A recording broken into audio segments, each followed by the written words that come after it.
पत्नी ने न जाने क्या किया था कि पति ने उसे एक के बाद एक कई थप्पड़ जड़ दिए। हमेशा हर सिचुएशन को शांति से हैंडल करने वाली पत्नी भी इस बार इतनी अशांत हो उठी कि उसने अपनी चप्पल ही निकालकर पति की ओर दे फेंकी। चप्पल पति के बालों को छूते हुए निकल गई। ये किस्सा यहीं पर खत्म हो सकता था, मगर पति ने इसे अपनी मर्दानगी का विषय बना लिया और बात बहुत बढ़ती चली गई। रिश्तेदारों ने भी आग में घी का काम किया।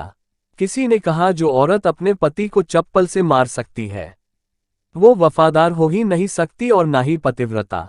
ऐसी औरत परिवार ही नहीं पूरे समाज पर कलंक की तरह है। बीवी के पक्ष वाले कहा पीछे रहने वाले। किसी ने कहा 21वीं सदी में भी जो स्त्री के साथ मारपीट करते हैं उन्हें तो जेल में भेज देना चाहिए।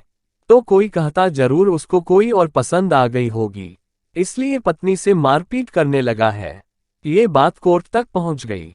दोनों पक्षों ने एक दूसरे के खिलाफ केस दर्ज कर दिया। पति ने चरित्रहीन होने तो पत्नी ने दहेज और शारीरिक उत्पीड़न का आरोप लगाया। 2 वर्षों से अधिक समय के लिए केस चला था। इन 2 वर्षों के दौरान दोनों पति पत्नी अलग अलग रहते थे। इन 2 वर्षों के दौरान दोनों पक्षों के सभी समर्थकों की संख्या कम हो गई थी। पहले जहां दोनों पक्षों में समर्थकों का समूह होता था, अब गिने चुने लोग रह गए थे। पति और पत्नी दोनों की ही आर्थिक स्थिति भी समय के दौरान खराब हो चुकी थी, जिन्हें वो अपना शुभचिंतक समझ रहे थे। पैसों की बात आते ही उन्होंने भी अपना पलड़ा झाड़ लिया। अगर कोई देने को राजी भी हुआ तो ब्याज की दर से हट गए। आखिर वही हुआ जो सब चाहते थे। तलाक से हर कोई खुश था, दोनों पक्षों के रिश्तेदार, उनके माता पिता और दोनों के वकील।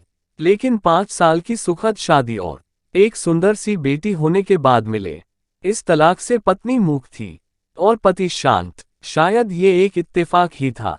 इस खुशी को मनाने के लिए दोनों पक्ष के लोग एक ही चाय की दुकान पर बैठे।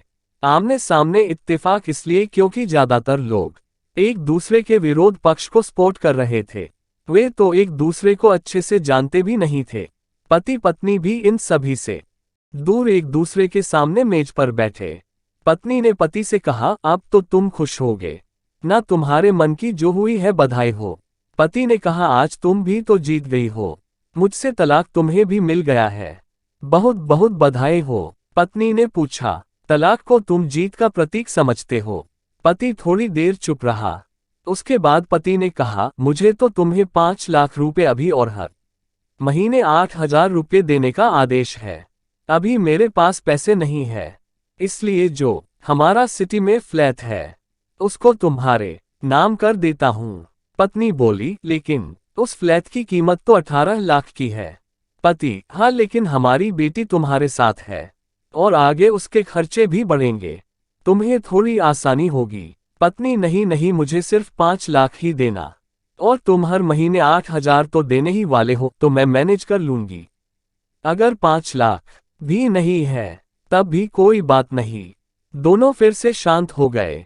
पति सोचने लगा कितनी भोली और समझदार है ये, जो कुछ समय पहले तक मेरी पत्नी थी और अब अनजान है।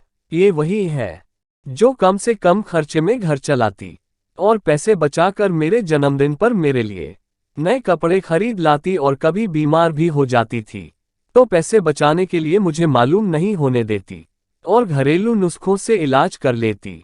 मगर घर में कोई और बीमार हो तो तुरंत डॉक्टर के पास लेकर जाती। मेरी ही मति मारी गई थी।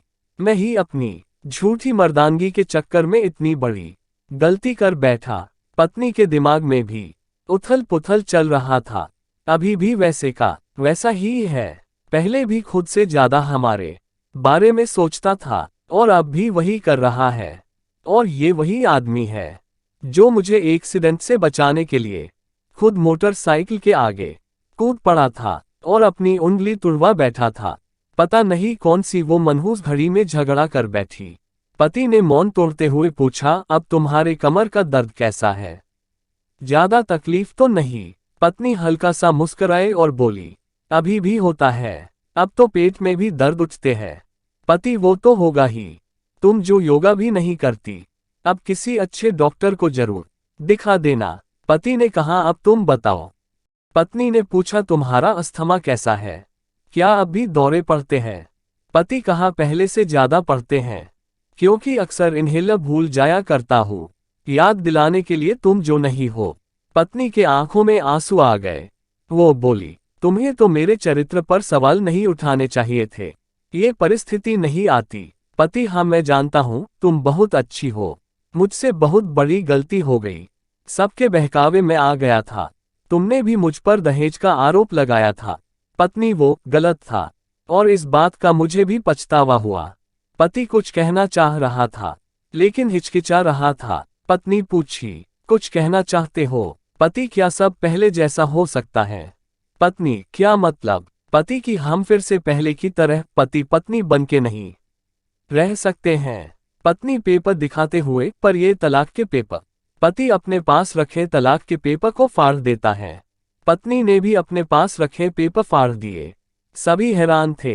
पति पत्नी दोनों एक दूसरे के हाथ को पकड़ के अपने घर की तरफ चले गए।